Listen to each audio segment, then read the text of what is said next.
मित्रमंडळींनो, युवा मराठी चॅनलवर नवीन असाल तर युवा मराठी चॅनलचे 1000 सबस्क्रायबर होण्यासाठी प्लीज युवा मराठी चॅनलला सबस्क्राईब करा. तर आजच्या भागामध्ये इकडे सत्या आणि मंजूचे दोघं असतात. कारण मंजूला आर्यनचा फोन येतो म्हणून मंजू बाहेर येते आणि तेवढ्यात तिकडून जो आर्यन आहे तो येतो. आर्यन तिकडून आलेला असतो गाडीवरती आणि आर्यन हा असतो तिथे आलेला असतो आर्यन. आणि जो आर्यन आहे तो आता तिथे येतो, पै पै चालत बॅग घ्यास त्याच्या हातामध्ये. सत्या आणि मंजू बाहेर उभं असतात, ते बघतात तर ते म्हणतात ते काय. तर आता सत्या आणि मंजू हे सगळं बघून सत्या आणि मंजू म्हणतात, "काय आला तुम्ही? ते काय हो? काही काम काढलं होतं का?" तर आता लगेच ते म्हणतात की "नाही, अहो जयदीप तुमच्या घरात आलो होतो मी सहज भेटायला." तर ते म्हणतात की "हो का?" तर आता सत्या म्हणतो की "हो."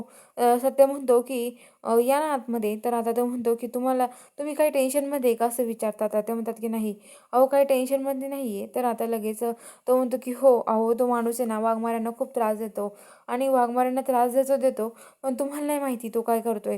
अहो त्यांनी माझ्या भावावर सुद्धा हल्ला केलाय. एवढं झालंय." तर आता तो म्हणतो, "काय भावावर हल्ला केलाय तुमच्या?" तर तो म्हणतो की "हो."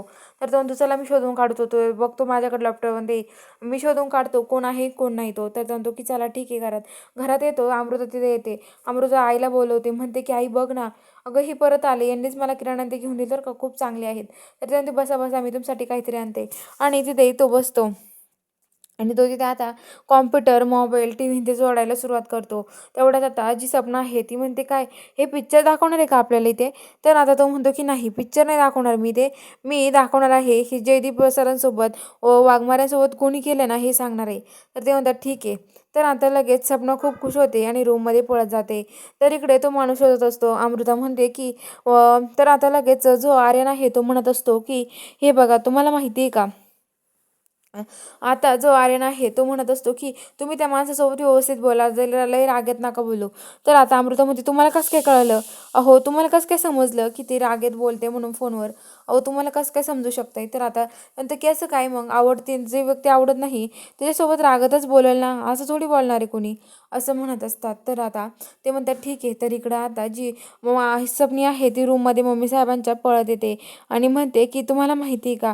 तर आता पळत पळत आल्यावरती आता लगेच ती म्हणत असते की लगेच त्यांना म्हणते की "काय हो, काय झालं मॅडम?" सपनाला म्हणते, "काय गं सपनी काय झालं?" तर सपनी म्हणते की "अहो तुम्हाला माहिती काय झालं? अहो बाहेर तो माणूस आलाय, तुम्हाला ज्याने वाचवलं का तो." तर मम्मी साहेब पण खूप खुश होतात आणि म्हणतात, "हे सगळं कुणी केलं ना त्याचा शोध लावणार आहे." तर मम्मी साहेब म्हणतात, "बरं झालं.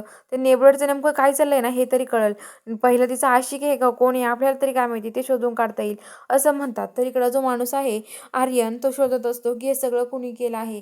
तो बघत असतो हे सगळं कुणी केलं, काय केलं आणि कसं घडलं ते. तेवढ्यात आता ते म्हणत असतात की जो आर्यन आहे तो बघत असतो. तेवढ्यात मंजूला खूप टेन्शन असतं. मंजू इकडून तिकडे फेरे मारत असते. फेरे मारत असताना सत्य आता मंजूला थांबवतो. म्हणतो की "अहो वाघमारे काय होतंय तुम्हाला? कशाला एवढं टेन्शन घेताय तुम्ही या सगळ्यांचं?" तर आता मंजू म्हणते, "बघणारे सत्य मला खूप टेन्शन येत आहे. कोण असेल तो माणूस?" तर आता इकडं जो आर्यन आहे तो त्यांच्याकडं रागाने बघतो. कारण की त्याला सत्याचा खूप राग येतो आणि इकडं सत्य मंजूच्या खांद्यावर हात ठेवतो आणि मंजूशी प्रेमाने बोलत असतो. त्यामुळे त्याला खूप राग येतो. तो म्हणतो की "म्हणजे काय असं? खरंच ना, हा कसा वागतोय ना खरंच. तर आता माझ्या मंजूजवळ जाण्याचा प्रयत्न करतोय." तर सत्या म्हणत असतो, "वाघमारे मी तुमच्यासोबत आहे. आपण लवकरच त्या माणसाचा शोध लावू आणि कोण आहे ना हे असं समजेल आपल्याला.